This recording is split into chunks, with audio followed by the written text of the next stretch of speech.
tuning in to my channel.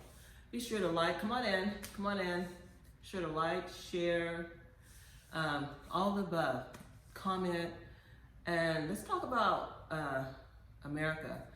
And one of the things is, please make sure at the comment section you write what you want to talk about, what it is that you want to discuss when it comes to living in America. Because we've got so many topics, so many things that we can talk about, and so many things that we can discuss. But this topic is about our children growing up in a world today, as of today, I'm going to say with a lot of chaos. Yes, a lot of chaos. We're dealing with the COVID-19.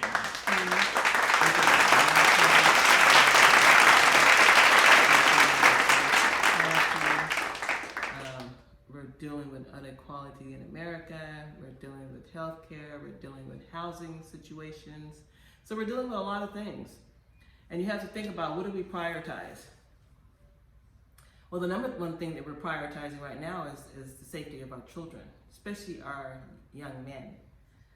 I'm a mom. I have 4 sons, and I worry about them every day as soon as they walk out the door, if they're going to come home safely, if I'm going to get a phone call. And I know that there's a lot of mothers out there who feel the same way, that we all worry about our sons when they walk out that door. We pray each and every day that they're safe and that they come home safely, because they very well may encounter a police officer, and it may go rogue. Just like the case that we were marching for, it went rogue, and it shouldn't get to that point where we're having to worry about whether our son's going to be able to make it to that door each and every day, because we're dealing with police brutality. So that is a really big concern for us moms. And I know that we want to see change, and we're hopeful of change to come about in America, but I'm not sure if that's going to take place in this government. So I think it's very important that we get out there and vote come November. Make sure your kids get out there and vote. If they're 18 and over and they're registered to vote, please make sure we vote. We definitely need to see change in our leadership or in our government for the betterment of mankind. We don't want to be divided as a nation. Together we're stronger, we're more powerful. We have a lot to bring to the table when we work together in one unity. After all, this is America. And I just think that they really need to do away with the race card. And what I mean by that is, each of us have been identified by race. There's so many biracial children now in America coming up. There's many different kids of different races. Just like in other countries, there's Chinese, there's Japanese, there's Puerto Ricans, there's Mexicans. We should just be Americans. We need to take out the race card. You keep your demographics and your numbers somewhere else, and your data.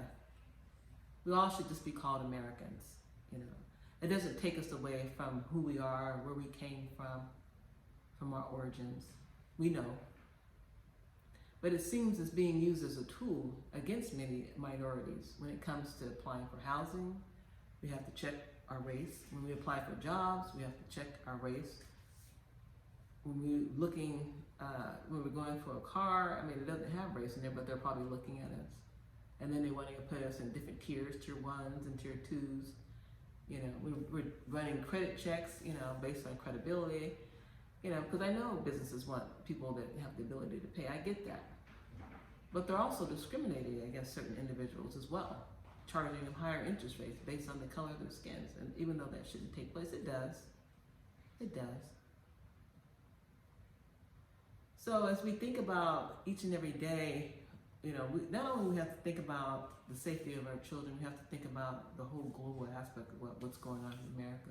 And I think one of the things is that we need to try to be safe as much as possible, with social distancing, wear a mask when we go out, since blacks are being disproportionately targeted for this COVID-19 based on economic status, background, health, and so forth and so on.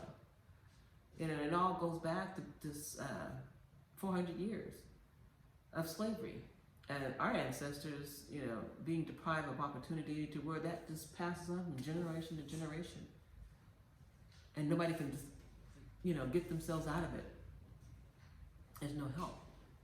The system continues to drag us down. That all needs to change, and it needs to change today, before 2021. Hopefully, as we move into this new election, we see a change in leadership. We see a change in America. We see things moving in a more positive direction. We see people marching all over the world for equality. Simply hating somebody because of the color of their skin is a disease of the mind.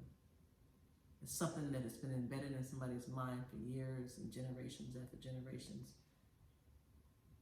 You don't own America. Nobody owns it. We came into this world with nothing, we're going to leave with nothing.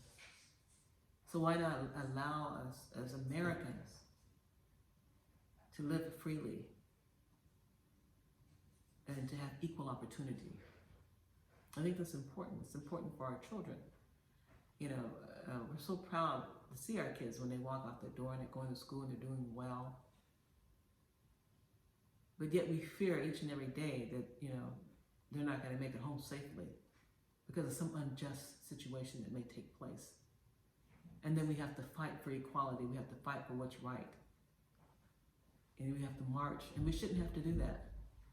Matter of fact, we shouldn't even have to have a phone to prove our innocence. But that's where it is today.